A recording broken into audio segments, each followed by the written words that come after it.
It's okay. It doesn't matter.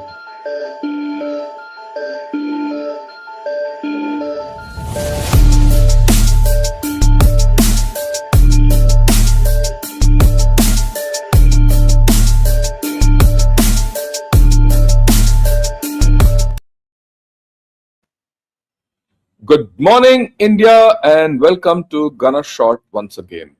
Gana Short में आप सबका स्वागत है. Today we're going to talk about whether Pakistan can enforce the Indus Water Treaty. Anyway, before that, Mr. Shreya will be joining us shortly, and when he comes, we'll take this discussion forward. Till then, let me have a go at it. Why am I taking this topic? Let me come up front, because the Indus Water Treaty has been in, what shall I say, in discussion for a long time now, ever since we've held it in abeyance. And Pakistan has come out with all kinds of threats, lawfare, warfare, all fares. We know that. Uh, then there's a question, look, in our minds and everyone's minds, look, can Pakistan enforce this treaty in one way or the other? Will we buckle? Will India buckle? Or can India be forced into a corner where India says, okay, we'll start talking on the Indus Water Treaty? These are the issues which are in mind. That people talk of, some Vienna Convention. People talk of what is there in the Indus Water Treaty without reading, without understanding, and they say, oh, "You stop water, I'll this thing." All that is actually nonsense. A lot of it is nonsense. So that is why I decided that I will go into it step by step and give you a whole idea of what this Indus Water Treaty is all about and everything. And today we're going to come to some this thing where can it be forced or not? Okay. But before this, let me put everyone in picture. I've done other videos. Okay, these are the links which I have. I put it in. These are the links already, which is there in the. They're a bit split because of that's how the comments get the thing. And done four, in fact, more than four, 5, 6 videos on water, Indus Water Treaty, everything. And I put all these links in the description box. So all of you might like to have a look at it. This is a continuation of what I have so far discussed in my previous episodes. So the question is, can Pakistan enforce the Indus Water Treaty? Look at the thumbnail. People have been saying we're going to bomb, the dams. We're going to destroy them by nuclear weapons and all that. And that's why I chose this particular thumbnail where a missile is hitting a bomb, a dam. Two things. And this is something which Pakistanis had need to understand. Yeah, you can break Indian dams, all dams. No problems. No, forget about retaliation. Will it improve the water crisis in Pakistan? The water will flow. Water will flow. There's no problem. It will not improve the water crisis because you don't have the capability to store it. And water will once flown out of our dam. That's the end of the story. The fundamental problem of Pakistan is it doesn't have the capability to store water or manage water. It's not that India is stopping. That's the first point. So it doesn't give you anything except the fact that you'll see 10, 12 dams. You don't sort out the Indus Water Treaty by downing 10 to 12 dams or one dam. It has to be all. Now, once that happens, will India be forced to sign, get back onto the Indus Water Treaty? It won't. Very simple, very fundamentally simple. I'm not going into semantics about it. What will India do if if Pakistan tomorrow strikes, say, Bakra Nangal or Shapur Kandi or the Salal Dam with a missile? I'm talking of those. Now, the moment that happens, India will retaliate. And where will India retaliate? It will hit Mangla Dam. It will hit the dam on Tarbela. It will hit Daimar Basha. Three, just three. That is the end of water problems in Pakistan because there'll be no water to have solve it. Pakistan won't have water. And Indus will go to back to prehistoric stages because you have finished our dams. We'll finish your dams. We'll get affected more. India will survive because if you really look at the state of Jammu and Kashmir, uh, right, or the union territories of Jammu and Kashmir, the eastern tier or the western tier, sorry, the western three rivers don't have any much value for India. Don't have much value at all. So that is of no use, right? Now, when you look at the eastern three rivers, okay, it only irrigates Punjab. That's it, right? It doesn't irrigate anything else. So yeah, let me welcome Shreya ji. Namaskar, Namaskar, Shreya ji. sir. Yeah, I just started the program where I just telling everyone whether Pakistan can bomb all our dams and destroy them. I was just explaining. Well, Pakistan won't force India to sign or enforce the treaty on India by bombing one or two dams. They have to bomb about 12, 13 dams, right? On the other hand, India has to do only three dams: Tarbela, Mangla, and Daimar Basha, which is under construction. That's the end of this Pakistan story. And entire Pakistan will go without water. Whereas in India, it's only the state of Punjab which will have a problem. Fine. Today, Punjab might have a problem, but it doesn't affect the rest of India as much as it would have probably 15, 20 years back. So, one. The second point is, even after you bomb, will India accept the Indus Water Treaty? If Pakistan bombs any dam, that is the end of the Indus Water Treaty altogether. Treaty after that, then India is free to do what it wants, and India will ensure then and that because you played that card, right?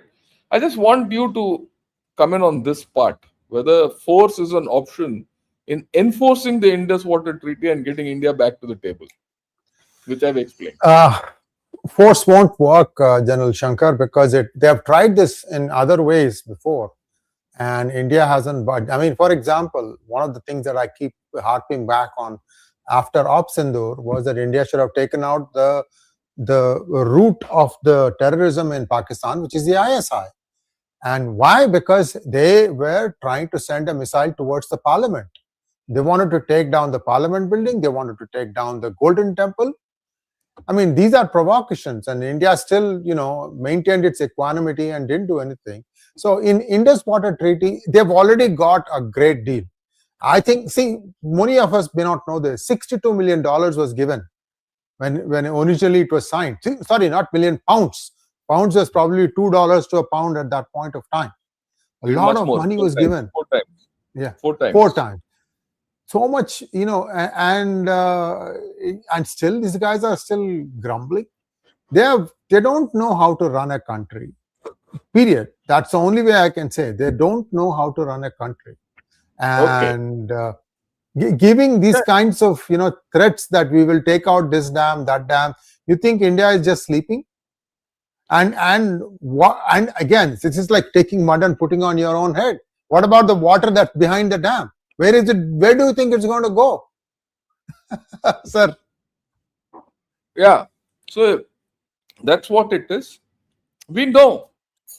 I'm not even going into the fact whether Indus Water Treaty was good for India or good for Pakistan. That's done. I mean, there's no point in debating that. Today, the debate is whether Pakistan can force India to come to the table back.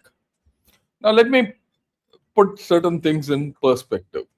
The first, recently Asim Munir came out and said, we will take all measures to secure, we will take all measures to secure Indus waters. And it's a veiled threat. that we'll strike you, we'll do this, we'll do that, and all that. Fine, no problems, do everything. Okay, this is a Namaskar, threat. बोलिए Sumit ji. Yeah. Right? That's something which is on the cards. So it's come out as a big thing. Asim Munir is back. He's the only Superman of Pakistan. So he has to come and do something nonsensical like this. Fine. He can do. I've told you what he can do. But let's see beyond this, what can he do? Then there is this, sponsored article in the Diplomat. I will call it sponsored article, but it was written by a Pakistani. Pakistani ups the ante on Indus Water dispute with this thing. So what's that ante which is being upped? You have to understand this international pressure. What is this international pressure? Where is it going to come from? It's going to come from China. He says there's a growing eagerness in Pakistan to involve China, the other upper riparian country, more directly in the issue. So since you are an upper riparian to Pakistan and China is an upper riparian to India, so there's going to be pressure from this riparian business. There's going to be pressure from China to put catch India in a vice between China and Pakistan. Well, that vice is not wise. That is VICE is not WIAC. So the fact that I'm gonna examine this in a much greater detail. Whether China can do anything to change India's stance, because people have to understand this. People say, "Oh, China has the upper riparian; they can twist India's tail," and this narrative has been peddled even by Chinese and a lot of international people who don't understand the fundamentals of this story. So this is a graphic which shows the rivers which come out of the Tibetan plateau. The political boundaries are wrong. I agree with it. But this is the best graphic to make people understand the river systems. And we'll look here. Yes, the Indus starts near Mount Kailash and enters India here. Okay, enters India and flows. And where does it flow through India? It only flows through Ladakh. And in Ladakh, you don't need that water because there's plenty of water otherwise.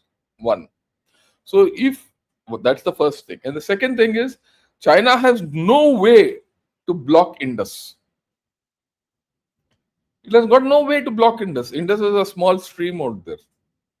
And it flows on a plateau. Let me clarify, if Indus is blocked in Tibet, which is controlled by China, there'll be a flood out there. Where there's no reservoir, the water will overflow. And what will it do? It will kill Chinese communications there. Chinese communications are the ones which will get affected.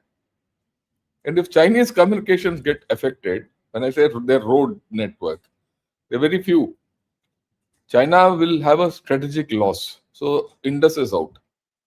Satluj. Satluj starts from the southern ocean of Mount Kailash, right, and Mansarovar, and gets in.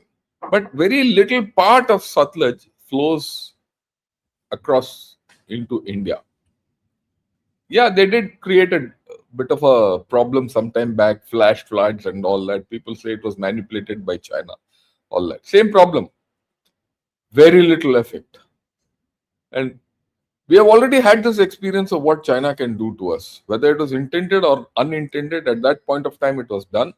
And from thereafter, we know how to handle the situation. So even if China blocks Satluj, no, Satluj water doesn't get affected. The total net some effect will be there, but that's okay. We can live with it. We can live with it, honestly. There's no problem because we have adequate reservoirs south. Ranjit Sagar Dam and Shahpur Khat, the works. Okay. Now the Ganges completely is on India. It's not in China. It doesn't originate in China. Okay. Or for that matter, all the rivers of Nepal, most of the rivers of Nepal originate south of the Himalayan crest line. You go further east, the Teesta. The Teesta also originates this side of the watershed. It is not on the other side.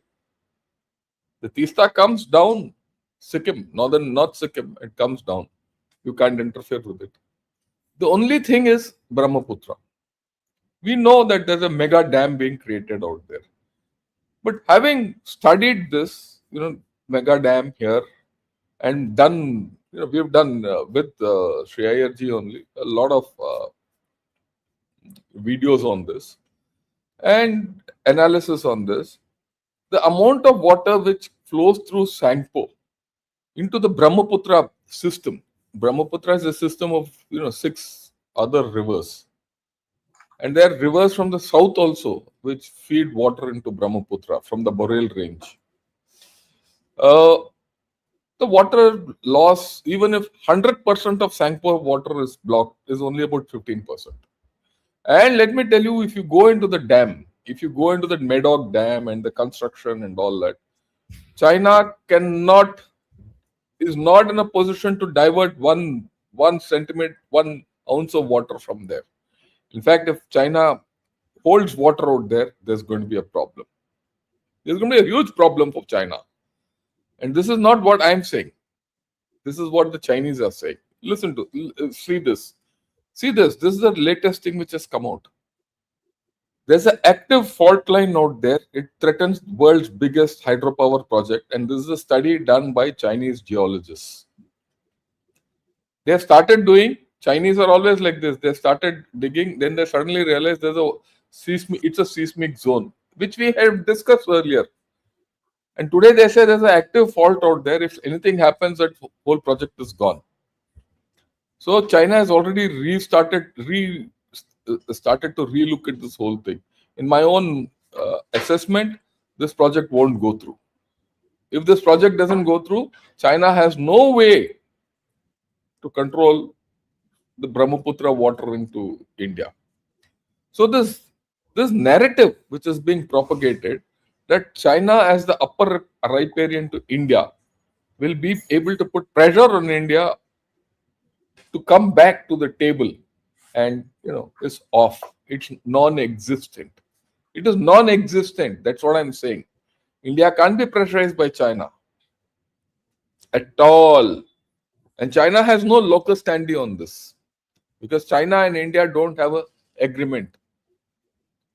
Right? So what kind of a pressure can it be put on India to come back to the treaty?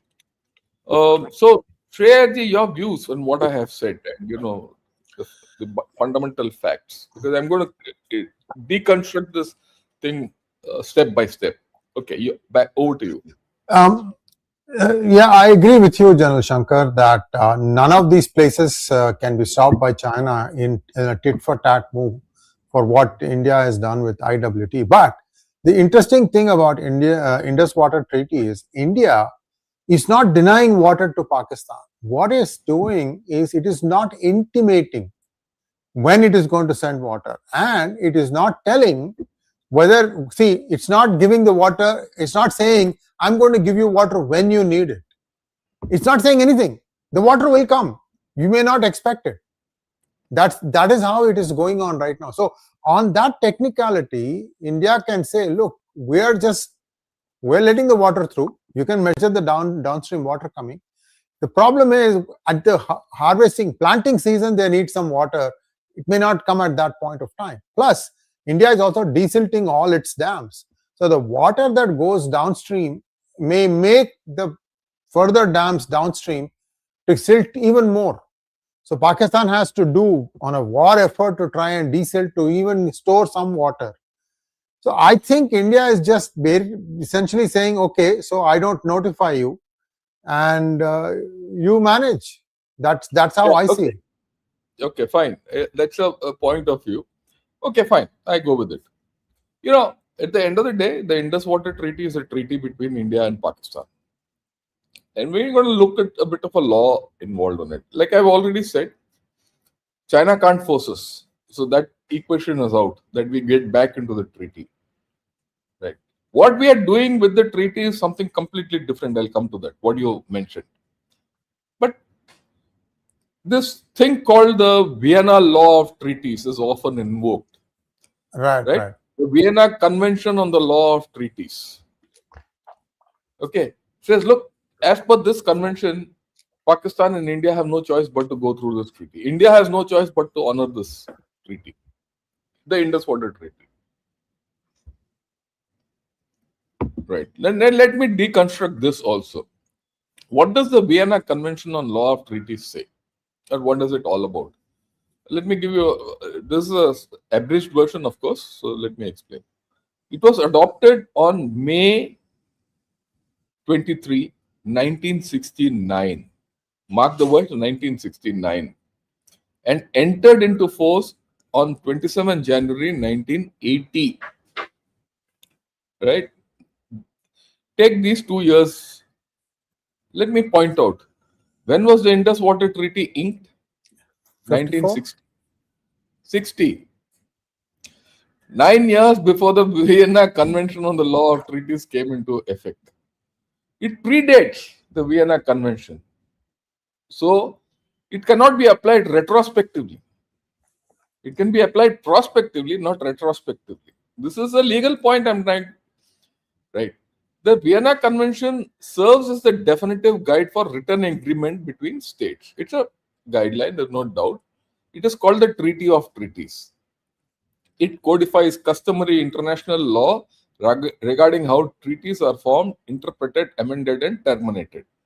But all this came about 9 years after the Indus Water Treaty was signed.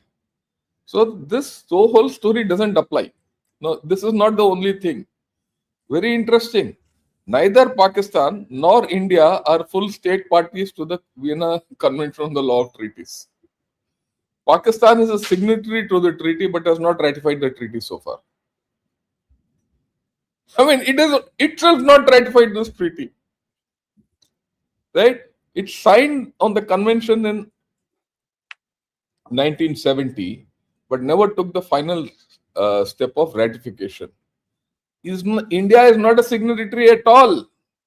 It has never signed or acceded to the convention. So the Vienna Convention on the Law of Treaties is inapplicable. You can't invoke it. I want your view on this.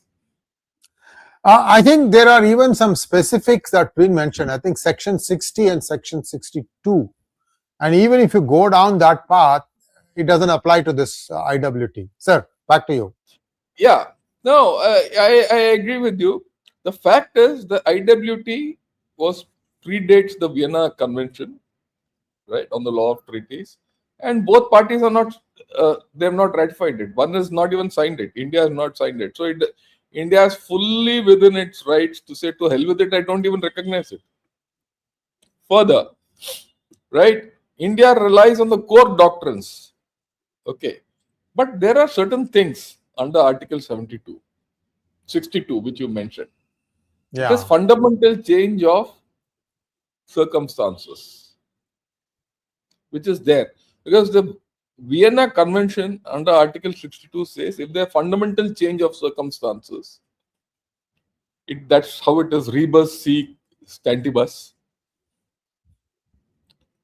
You can change the treaty, any treaty. And then there's a material breach, that is under Article 60.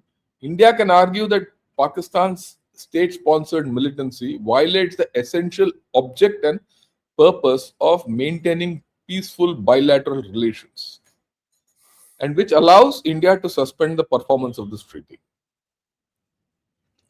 And then, of course, you can always invoke informal non-performance. Right? You're not cancelling the treaty. You're not abrogated the treaty. You just held it in abeyance. Now, this is a normal technique. We held it in abeyance. So, what does it help this thing? If it is held in abeyance, you don't have to do data sharing, as which you brought out earlier. And you're not breaking the international law. So, from a law point of view, the Vienna Convention on the Law of Treaties, firstly, is not applicable.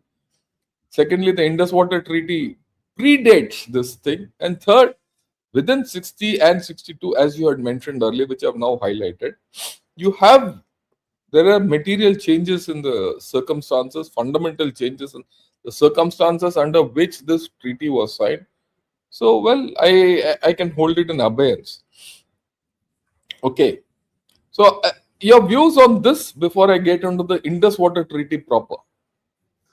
Yes, indeed. And viewers, this is just an additional point to what General Shankar is saying.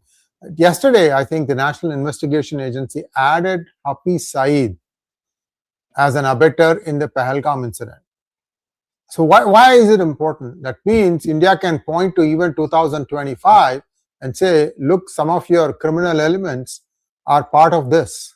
So it just makes India's case stronger. Sir, Pakistan never plays by any rules.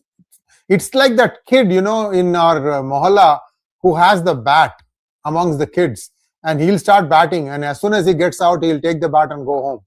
That sort of a character these guys are. And they're not going to get anything in their lines, and they cannot attack India and hope to enforce it. See, somewhere reason has to prevail. I that's what I really wonder, sir. Even if they make all these blusters, don't you think that at least one or two generals are smart enough to understand that by challenging India or trying to name and shame India, it's not going to work, and that you may be better off trying to say, okay, we will voluntarily open our airspace to your planes or something like that without anything in exchange, something that will fail, that will look like Pakistan has turned a new page? Pakistan will never turn a new page. The only page look, they're only one page. They're only one page. They can't turn. If that page turns, Pakistan will cease to exist, and that's something which we need to discuss. Okay. So let's not go there. Okay, let me get on to a few other things of the Indus Water Treaty. This is the Indus Water Treaty. This is the first paragraph of the Indus Water Treaty. People have not read it, so I'm going to read it out for them. The government of India and the government of Pakistan being equally desirous, look, there's an equal desire of attaining the most complete and satisfactory utilization of waters of the Indus system, of rivers, and recognizing the need, therefore, of fixing and delimiting in a spirit of goodwill and friendship. So the spirit of goodwill and friendship is important for this whole treaty. The rights and obligations of each in relation to the other concerning the use of these waters and of making provision for the settlement in a cooperative spirit. So it has to be goodwill, friendship, cooperative spirit. Of all such questions as may hereafter arise. So questions will arise, and that is part of this treaty. In regard to the interpretation or application of the treaties, provision agreed upon herein have resolved to conclude a treaty in furtherance of these objectives. The point is, spirit of goodwill, friendship, cooperative spirit are all objectives of this treaty, and they have been violated by Pakistan. All I have to do is say, look, these have been violated and these have been violated. So why should I stick to them? So I don't agree. And okay. And the second thing is, in this itself, this is what it is, the last paragraph. I'm talking the first and the last. The rest in between I will not talk of. The provision of this treaty may be modified from time to time by a duly ratified treaty concluded for that purpose between the two governments. That means it can be changed. There is scope for modifying the treaty. Right? The provisions of this treaty or the provisions of this treaty as modified under the provisions of paragraph 3 shall continue in force until terminated by a duly ratified treaty concluded for that purpose between the two governments. So that when people say there's no exit from this, I don't agree. You can modify it. And that is this treaty forever? It is not forever. It is not that this treaty cannot be modified. And India wanted a modification. India intimated Pakistan that this treaty needs to be modified in 23. Pakistan didn't respond. India reiterated this in 24. Pakistan did not respond. For 2 years, it did not respond.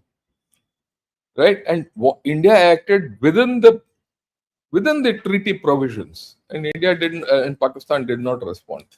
It's only after that When Pakistan violated that good spirit, cooperation, goodwill, all that which we spoke of, which is part of the treaty, we've held it in abeyance. We've not cancelled the treaty, we've held it in abeyance. So that's something which people need to understand.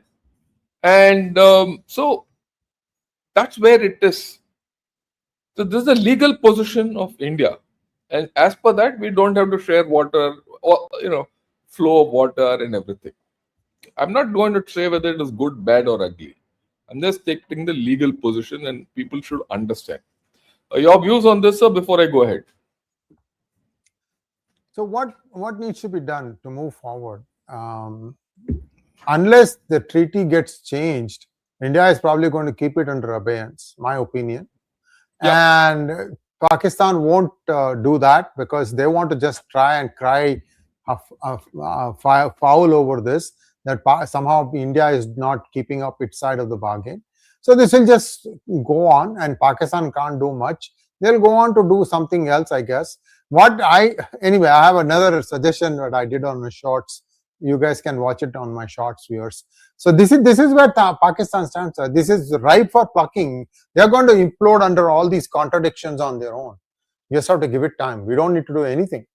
Yeah, that's a different story. Again, I am now just focusing on the whether Pakistan can force India to come back to the table. No, and they force, cannot. No, they cannot. Yeah. Okay, I'm examining. See, logic suggests they cannot, but well, lawfare is lawfare. Legal issues are legal issues. So I am examining those legal issues, and the thing which there now people talk of upper riparian. China will put pressure on us internationally, all that nonsense.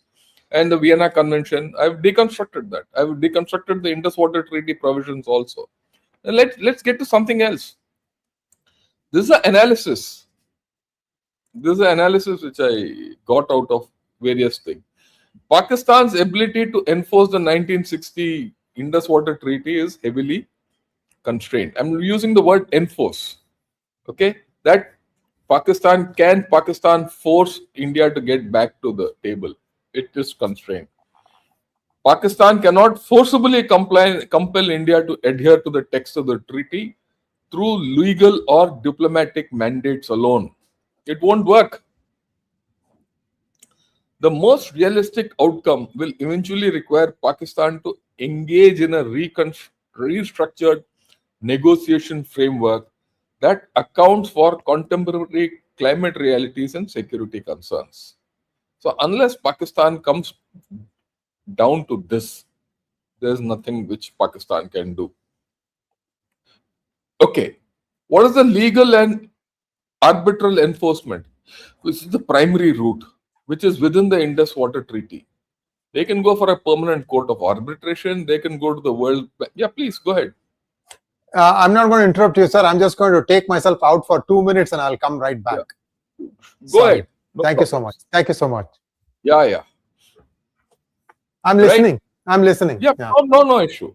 So there is this permanent court of arbitration, or the mechanism which is within the Indus Water Treaty. Okay, they can do that, but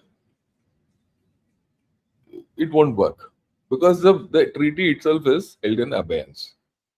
The second is, of course, they can go back to the World Bank and force India.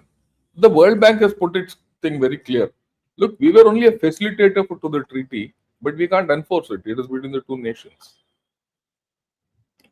Right. And you can say Pakistan can keep saying that there is no exit or violation provisions. We are not violating the treaty. We are not exiting from the treaty. We just held it in abeyance. Because of the fact that Pakistan did not respond to us. If Pakistan has not responded to us, we are also not going to respond. As simple as that. This is something which we need to start hyping. Okay, can they put diplomatic and public pressure, which they are trying to put through misinformation? Right. Now, Pakistan can go to global think tanks, environmental bodies, international experts, and all that. Humanitarian issues, climate change, and all that. They can do to get some leverage. But how much will they get out of it? Because Pakistan has other problems. Today, Pakistan can't think of Indus Water Treaty. They are carrying out operations in Balochistan. Day before yesterday, they were carrying out operations in POK. The day before that, it was Afghanistan. The day before that, it was the TTP. These four people in circle will keep Pakistan tied up.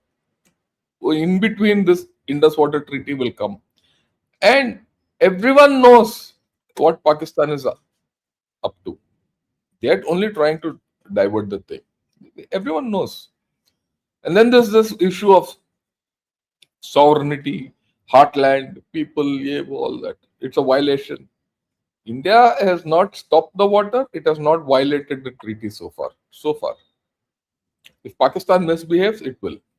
Let's be very clear about it. So that also won't work. The military deterrent I've explained. You can say a red line, blue line, green line, all those lines Pakistan can draw. But within this, there are physical limitations. It is reactive. Any military action by Pakistan will invite a reaction. Right? And it's not going to worry India. The harm which Pakistan can do to India is only a fraction of what it will suffer if it does so. I've told you, it's only the state of Punjab and the southern part of Jammu and Kashmir. Even that is limited. Can't block everything. Can't block everything.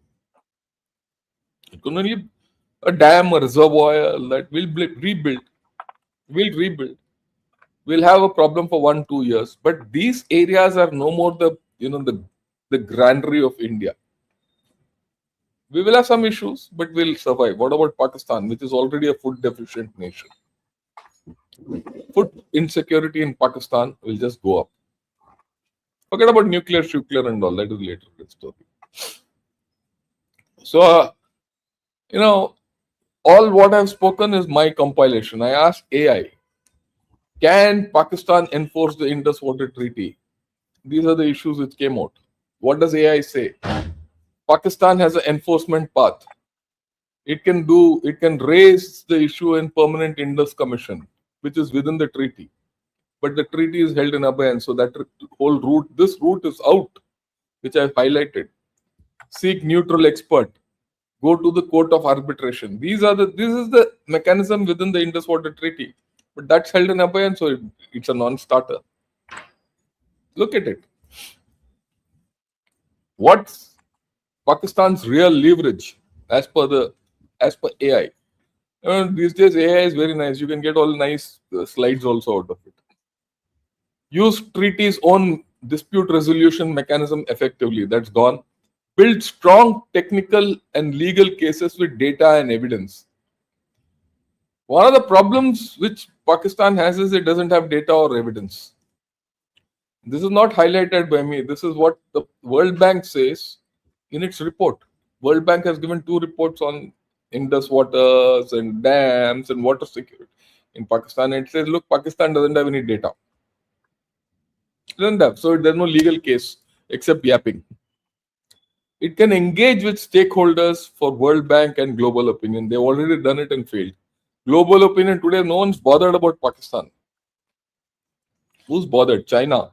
And China has limited value on Pakistan. I'll speak of China, why China will not help Pakistan in this, when I discuss China separately. And I'll get this back. And I've also explained to you, if you think that mega dam, like many of you think, oh, they're going to build a mega dam. That mega dam is not a threat to India. In fact, the mega dam is a threat to China and its efforts. If that mega dam goes, China loses face. And that mega dam is at risk, which I mentioned earlier.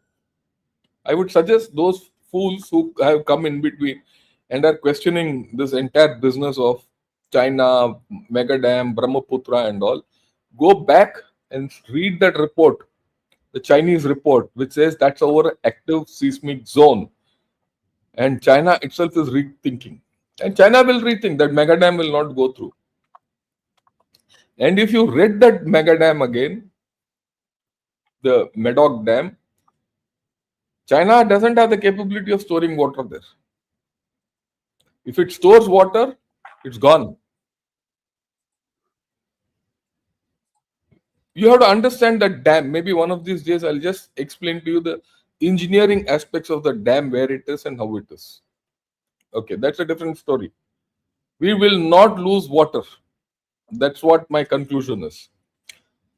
And then, of course, you can do, Pakistan can focus on transparency, monitoring, keeping India within treaty limits. All that is nonsense. It's not going to happen.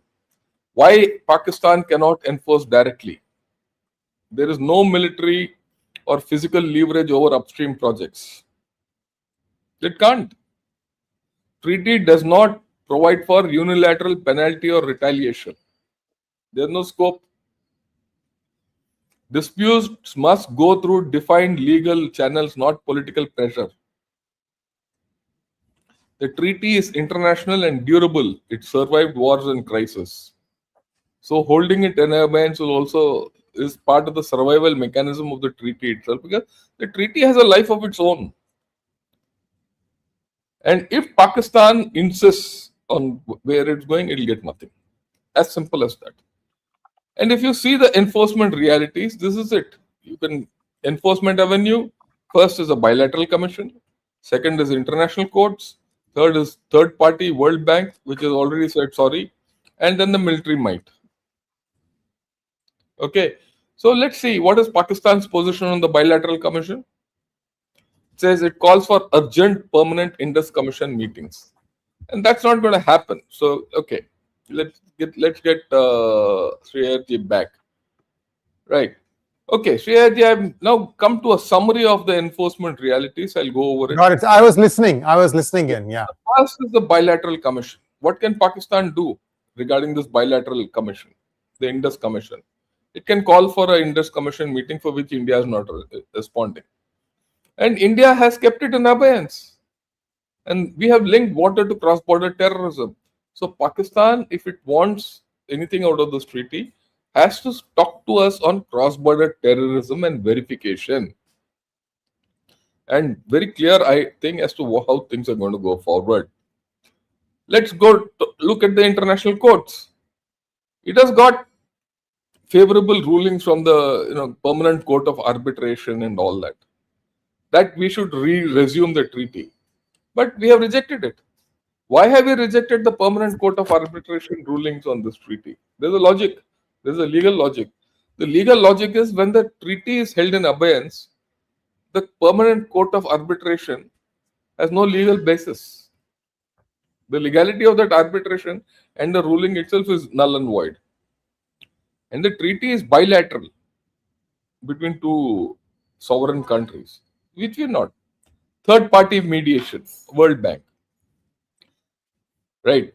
And Pakistan wants World Bank to intervene based on the 1960. First and foremost, World Bank is no more legally authorized. Nowhere in the treaty it says World Bank is the adjudicator or the mediator or the arbitrator or the one who will, underwrite this treaty. And it has got no locus standi. It has done its bit and it's out. And this World Bank itself has said so. And then, of course, the military might, armed conflict and all that. It serves as a deterrent to some extent for the weak-minded, but that's about all. It won't. See, I get back to the first point. If Pakistan undertakes military action, it will not improve the water sharing data. In fact, it will go the other way.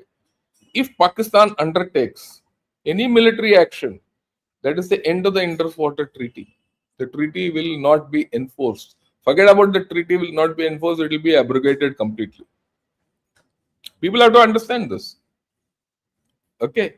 And I thought I'll put all these issues across today because people think that they can get away with blue murder and force the whole issue on India.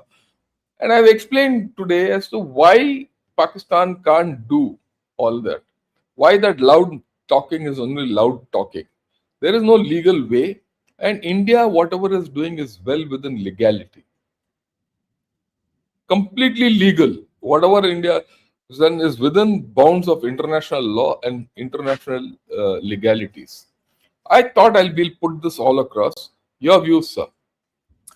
Thank you so much, sir. I think I agree with you in total. And Pakistan, we know what Pakistan does. I mean, they are going to try and make some more, rake some up. Probably have China also raise it in places where you don't expect it. But India is in the clear here. This India is right. You just ignore it and just do what continue doing what they are doing and leave it at that. I think the more oxygen you give to this, the more these guys are going to feel, oh yeah, now let us do it even more. So it's best ignored, I think. Yeah. So, okay, here is this fellow, Ashoka. He's repeated it about 100 times in this comment of his. There's a mega dam built on Yarlung Zanbo. You can close your eyes and say they can't do anything unless this hits us like a truck. I think you're a fool. I am calling you a fool because you have, said this 100 times in comments. And only a fool will comment like this. So let me deconstruct this foolishness. Look at this. This is the report you must worry about, which China is worried about. Okay. He says there's an active fault line which threatens the world's biggest hydropower project. And this is as per Chinese geologists. If that goes, end of story. This dam is not going, first and foremost, that this dam is not going to come up for the next 20 years. This dam involves running penstock pipes, not as pipes but as tunnels from one side of that mountain to the other side of the mountain going through, and water thereafter flowing unimpeded. People don't understand what this dam is about. And this idiot and many more like him will come out with this because he's a parrot. He's parroted his thing. So I would suggest all these fools who talk about that mega dam understand what that mega dam is all about. If China stores more water in that dam will collapse. People don't understand this. And you're talking of a dam at 14,000 feet, okay, where water freezes. If water is not allowed to flow, that water freezes, end of story. People don't understand these realities. You just listen to some nonsense and people come here. China's best bet on the dam on Yarlung Zampo is to allow water unimpeded flow into India. All they can do is hold a little water for diversion so that their penstock pipes never dry up. There's no way they can divert this water anywhere into other places. That's not their plan either. So, and it's on an active geological fault line. Now, you think that dam is going to affect us? No. You think that dam will get constructed? I don't think so. Like all things Chinese, this will also make it slow death without much talk. One fine day, they'll stop work on it slowly, and that will be the end of the story. This is a serious report which has come out in that, and that's why I picked this up. I understand that not many people have spoken about it, but I would suggest those of you who are interested in knowing more about this dam, read this report. Okay. Any views of yours, sir? Sorry. No. So the way I understand what China is trying to do is to keep the water from freezing. So you run it underground by doing a tunnel across the Great Bend. Sir, this sounds like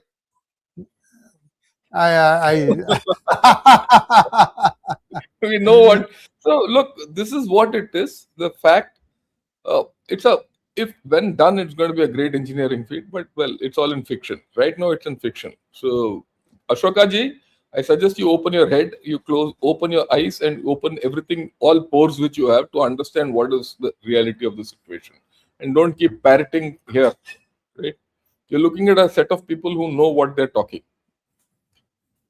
Okay.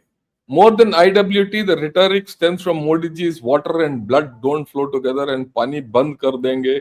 On ground, maybe nothing has happened as it. Yeah, I agree with you. Your view, sir. You know, They worry. look, Pakistan is worried because till now, even 26/11, right? They got away with it. What did India do? Nothing. So there is a thinking in Pakistan that India will make some noises but won't do anything, and this government is made of sterner stuff, and they not only do something, they do more than what you did. And you have to look at it from that point of view. India is not going to discuss anything with Pakistan. So if there is no discussion, what are you going to do? Pakistan has to change on its own, which they'll not do. They'll die. So That's okay. All just the let best it to be. them. I think India's strategy is sound. Keep the treaty in abeyance, change ground realities, forcing Pakistan to accept a fait accompli, renegotiate on India's terms, or take the highway. Yes, sir. I think for now, India is not even going to talk to them right now. Yeah. Let things go the same way and see what happens. Because once India finds a way to get the extra water channeled out, that becomes a new normal. Then India can discuss, oh, okay, well, we were only going to give you so much under the treaty itself. We were giving you more. So Yeah. now we have corrected it. Yeah. Simple. For that, the Punjab government has to be BJP's. Then a lot of things will happen. We'll leave that out, but No, I'm that's stating how the it obvious here, but yeah. I watched the previous video on G2, that was which I did yesterday. In historical terms, I saw a parallel between the video and the Meiji restoration in the context of today's India. We are at the same juncture today. Sunil, thanks a lot for saying. But one of these days, we'll discuss what the Meiji restoration was all about and compare it with whether it's happening in India. Let me tell you, you might think there's a Meiji restoration on in India. It's not. They're far different stories, far different cultures, far different outlooks of life between the Meiji Restoration and what's happening in India. We'll talk of it one of these days, but I like the way you're thinking, which is positive. Okay. Very good morning, General Shankar. Pakistan is no longer a permanent elephant in the room for us. I think Pakistan is on its last leg. A little bit political blow to them, and this country will go to the south permanently. Your views, sir? Don't do anything. Just let them see if they are in implosion mode. Just wait and make sure that nothing comes to India's side. That's it. This is going to happen. Yeah. I think so. Then, of course, India is choosing words very carefully, shows how scared India is. Forget about politically correct or something. Take action. Stop talking invasion. Stop talking. Stop invasion. Yeah, your views, sir. You know, this is routine verbal diarrhea. So you should not even consider this question. No, but I would like to. I would like to tackle these questions, even if it's verbal diarrhea. People should understand. Look, India is not worried. India is not worried at all. Look, people, you have to understand that we know what to do. You want to talk legal, we'll talk legal. You want to talk culture, we'll talk culture. You want to talk humanity, we'll talk humanity. Right? And you want to talk military, we'll talk military. You want to talk, we'll talk. You want action, we'll give you action. You want a kick, we will give it to you. And today Pakistan is asking for it. And we're not going to deliver that kick because the delivery of that kick for Pakistan is being given by Afghanistan, it is being given by Balochistan, it is being given by your Pashtuns, and it is being given by POJK. So why should I bother? Why should I bother? I might as well play football elsewhere. Right? That's the way I look at it. Yeah. Okay. Indira Gandhi Canal irrigates Rajasthan, which comes out of Satluj and also has Bias waters. And you also, Victor, made it 10 times. I don't know where you are from, but I must tell you that I have traveled the Indira Gandhi Canal from its head at Hussainiwala, and gone down right to Barmer. Barmer is the last point of the Indira Gandhi Canal, and I've traversed it the distance. And I've also gone to Bikaner, where through the Bikaner lift canal it goes, and there are I mean, I know all that story. It can't be stopped. Just think. Let me explain, because unless you people understand this, you will not appreciate this whole story.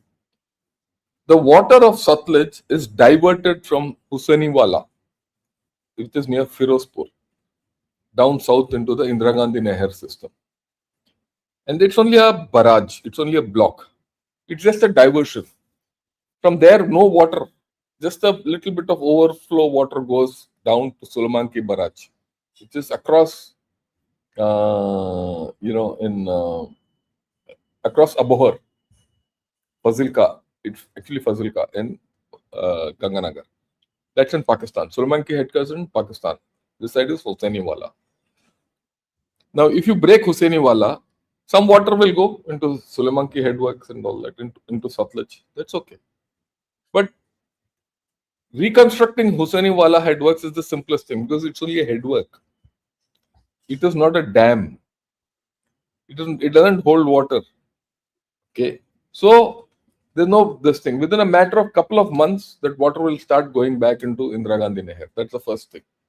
And there are, I mean, I will not talk more, but there are methods and safeguards and fallback options with India to cater for this disruption. We have plans that tomorrow, if Pakistan hits the Hussainiwala headworks, how do we react to it? We have plans, not by going to ensure water goes down to Barmer. Right? Barmer is down south. We know that. Okay, that's one. Number two, if Pakistan hits Bakra Nangal, which is on Satluj or anything north, and water flows through Satluj, water will still flow through Satluj only. It will come down to Hussainiwala and still go through Indira Gandhi Nehar. So nothing happens. There will be some discomfort naturally, but that is all. Beyond that, nothing will happen. That's what I wanted to put across. So when people say, look, they can do anything to us, Pakistan can do sweet nothing. The net thing is, Pakistan has to weigh if it takes military actions against India. How will it affect India? If India retaliates, how will it affect Pakistan? Net. Pakistan will go without water. India will have a few problems, but will survive and it will build better. And that is the end of what Indus Water Treaty forever. And if that happens, we'll lose. There's something which people have to understand. So your views after this, we can close it. Thank you so much, sir. I think I completely agree with you. And please excuse me, sir. I am getting ready for another program that I need to do in please go ahead. Hindi. And viewers, we'll see you again tomorrow. Namaskar. Yeah, thanks a lot. Thank you, sir. Thank you for hosting this. Yeah, no issue at all. Then of course, Kashmir banega Pakistan banega Registan. I completely agree with you. I think this is the end of the story. There's no, I mean, people talk all nonsense on this. Let me see if there's anything else which I can.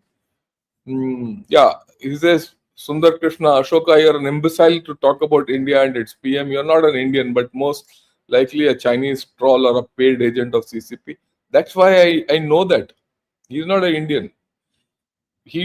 Many of these fellows don't even understand the geography of this area. So that's why I thought I'll speak what I have to speak. Okay. And of course, there are others also who talk like this. Yeah. So I think we will leave it at this today. Yeah, is there? Let me see.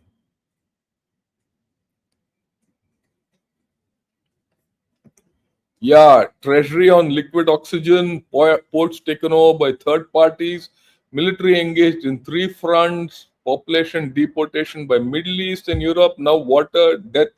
Jamil Jamali talked about in Durandar. I agree with you completely, Nomad, the way it is.